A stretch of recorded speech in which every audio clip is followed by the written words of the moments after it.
আমার ডিস্ট্রিক্টে যেসব প্লেয়াররা ছিলেন বা যেসব পেজগুলো ছিলেন আমি দেখছি ওদেরকে ও একটু সামথিং স্পেশাল, এই জন্য ওরে নেওয়া। আমি ক্রিকেটকে ভালোবাসি, ত্রিপুরার ভাষায় অনিক দেব বর্মন যেটা বললেন তার অর্থ। প্রথম আদিবাসী ক্রিকেটার হিসেবে জাতীয় পর্যায়ে খেলার জন্য ডাক পেলেন অনিকই। ত্রিপুরা জনগোষ্ঠীর অনিক স্বপ্ন দেখেন জাতীয় দলের প্রতিনিধিত্ব করার। যুবদলের এই পেসার যে ভাষায় কথা বললেন সেটার নাম কাক বরক, যার অর্থ মানুষের কথা বা কথা মানুষ। 6 ফুট 2 ইঞ্চি উচ্চতার অনিক পুরুষদের মধ্যে প্রথম হলেও এর আগে নারীদের হয়ে প্রতিনিধিত্ব করেছেন চম্পা চাকমা। বাবা চাননি ছেলে ক্রিকেটার হোক, কারণ ক্রিকেটটা ব্যয়বহুল খেলা। তাই ত্রিপুরা জনগোষ্ঠীর অনিকের ক্রিকেটে আসার পেছনের গল্পটা ছিল কঠিন। অনিক যখন ক্রিকেট খেলা শুরু করেন তখন জানতেনই না ক্রিকেট খেলতে ভালো জুতো লাগে। 2 বছর পর তার বাবাই কিনে দিয়েছিলেন সেই জুতো। এরপর আর অনিকের পেছনে ফিরে তাকাতে হয়নি। অনূর্ধ্ব 16তে বিভাগীয় পর্যায়ে ট্রায়াল দেওয়ার সুযোগ পেলেও জায়গা হয়নি স্কোয়াডে। এরপরও দমে যাননি। জোরে বল করা অনিক জেলা পর্যায়ে দাপটের সাথেই খেলেন ক্রিকেট। স্কুল ক্রিকেটেও তুলেছেন গতির ঝড়।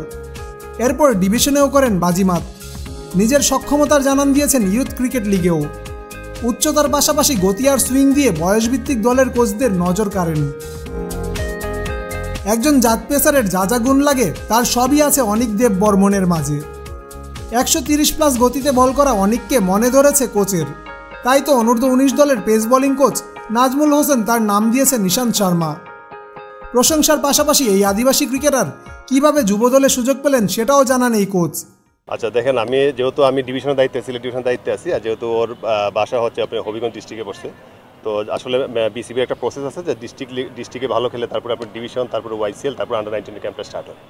যখন পাঠাইছে আমি যখন দেখছি 6 ফিট প্লাস এবং ওর যা কিছু আছে মোটামুটি ভালো আছে, তো সব কিছু মিনিয়ে মানে চিন্তা করে কিন্তু ওরে নেওয়া। এবং পরবর্তীতে ওর যে জার্নিটা এটা আসলে যেহেতু আমরা নিজেরা হেল্প করছি বা সব কিছু মিলে আপনার বিসিবির যেগুলো যে বয়সভিত্তিক যে টুর্নামেন্টগুলো আছে আপনার ডিভিশনের, আপনার ডিস্ট্রিক্টের পর ডিভিশন বা ওয়াইসিএল সব কিছু মিলে তারপরে আপনার একটা ছেলে কিন্তু এই জায়গা থেকে এসে আপনার আন্ডার 19 30 জনের চান্স পাওয়া, যেহেতু ওর ভিতরে ক্যালিবার না থাকে কিন্তু হতো না, বাট ওর সব কিছু আছে। আশা করি হয়তো কোনো এক সময় বাংলাদেশ টিমে হয়ে খেলতে পারে।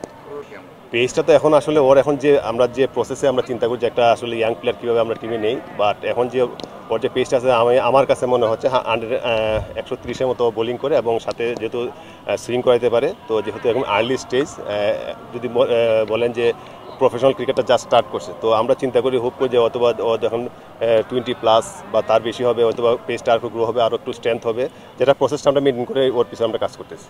আমার ডিস্ট্রিক্টে যেসব প্লেয়াররা ছিলেন বা যেসব পেজগুলো ছিলেন আমি দেখছি ওদেরকে ও একটু সামথিং স্পেশাল, এই জন্য ওরে নেওয়া। এবং আমাদের যে ডিস্ট্রিক্ট কোচ ছিলেন ওনার নাম হচ্ছে সাচ্চু, উনিও কিন্তু আসলে মেইন মেসেজটা কিন্তু উনিই আমাকে দিয়েছেন।